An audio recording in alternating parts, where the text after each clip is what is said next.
Hello welcome back to tasty queens.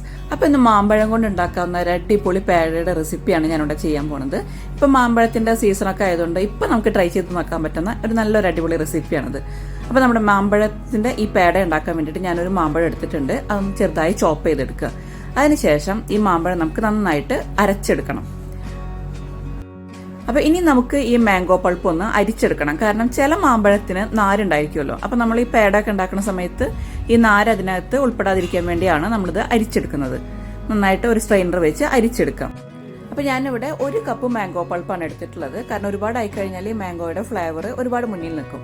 അപ്പോൾ ഞാനിവിടെ ഒരു പാൻ അടുപ്പത്ത് വെച്ചിട്ടുണ്ട്. അതിലേക്ക് നമുക്ക് ആദ്യം 1 ടേബിൾ സ്പൂൺ നെയ്യ് ഒഴിച്ചു കൊടുക്കാം. ഇനി ഇതിലേക്ക് ഒരു 1/4 കപ്പ് പാൽ കൂടി ഒഴിച്ചു കൊടുക്കാം.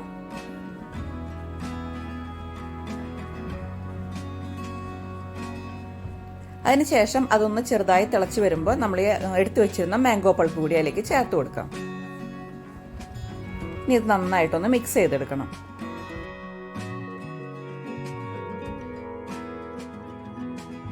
അപ്പം നമ്മുടെ മാംഗോ പൾപ്പും പാലും ഒക്കെ നന്നായിട്ട് മിക്സ് ആയതിനു ശേഷം ഞാൻ അതിലേക്ക് ഒരു പിഞ്ച് സാഫ്രൺ കൂടി ചേർത്ത് കൊടുത്തിട്ടുണ്ട്.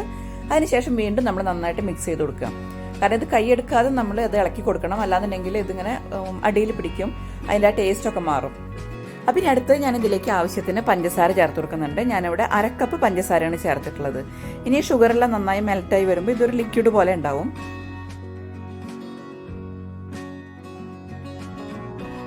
അതിലേക്ക് നമുക്ക് 1.5 കപ്പ് മിൽക്ക് പൗഡർ കൂടി ചേർത്ത് കൊടുക്കാം. മിൽക്ക് പൗഡർ ചേർത്തതിന് ശേഷം നമ്മളിതുപോലെ നന്നായിട്ട് മിക്സ് ചെയ്ത് കൊടുക്കുക. അപ്പോൾ ആദ്യം നമുക്ക് ഇതിങ്ങനെ കട്ട പോലെ ഒക്കെ തോന്നും. പക്ഷെ അത് നമ്മൾ നന്നായിട്ട് മിക്സ് ചെയ്യുന്നതിനനുസരിച്ച് ആ കട്ടയെല്ലാം പോകും. ഇനി ഇതിലേക്ക് ഞാനൊരു ഫ്ലേവറിന് വേണ്ടിയിട്ട് ഒരു പിഞ്ച് ഏലക്ക പൊടിച്ചത് കൂടി ചേർത്ത് കൊടുത്തിട്ടുണ്ട്. ഇപ്പം മിൽക്ക് പൗഡറിലെ കട്ടയെല്ലാം പോയിട്ടുണ്ട്. ഇപ്പം നല്ല ഫൈനായിട്ട് വന്നിട്ടുണ്ട്. ഇനി ആവശ്യം എന്ന് തോന്നുന്നുണ്ടെങ്കിൽ നമുക്ക് കുറച്ചുകൂടി നെയ്യ് ആഡ് ചെയ്ത് കൊടുക്കാം. പിന്നെ നമ്മൾ കൈയെടുക്കാതെ നന്നായിട്ട് ഇത് ഇളക്കി കൊടുക്കണം. ഇനി ആ പാനിൻ്റെ സൈഡിൽ നിന്നെല്ലാം വിട്ട് വന്ന് അത് നല്ലൊരു ബോൾ പോലെ ആവുന്നത് വരെ, ആ ഒരു ടെക്സ്ചറിൽ എത്തുന്നത് വരെ നമ്മളൊന്ന് വെയിറ്റ് ചെയ്യണം. ഇപ്പോൾ നമ്മുടെ ആ മിക്സ്ചർ ആയിട്ടുണ്ട്. ഇനി ഞാനിതൊരു നെയ്യ് തടവിയിട്ടുള്ള ഒരു പാത്രത്തിലേക്ക് മാറ്റുകയാണ്. കാരണം അത് തണുത്ത് കിട്ടണമല്ലോ. പക്ഷെ ഇത് നമ്മൾ ഒരുപാട് സമയത്ത് തുറന്ന് വെച്ച് കഴിഞ്ഞാൽ ഇത് അതിൻ്റെ ആ ഒരു നമുക്ക് ബോൾസ് ആക്കുന്ന സമയത്ത് കറക്റ്റ് ആ ടെക്സ്ചറിൽ കിട്ടില്ല. അപ്പോൾ അതൊരു ചെറിയ ചൂടിൽ തന്നെ നമ്മളതിൻ്റെ ഷേപ്പിൽ മാറ്റണം. അപ്പം ഞാനിവിടെ ചെറിയ ചെറിയ ബോൾസ് ആക്കിയിട്ട് നടുവിലൊരു ചെറിയൊരു കുഴി പോലെ നമുക്ക് പേടയ്ക്കൊക്കെ കാണുന്നത് പോലെ ചെയ്ത് കുറച്ച് ചോപ്പ് ചെയ്ത നട്ട്സ് എല്ലാം വെക്കുന്നുണ്ട്.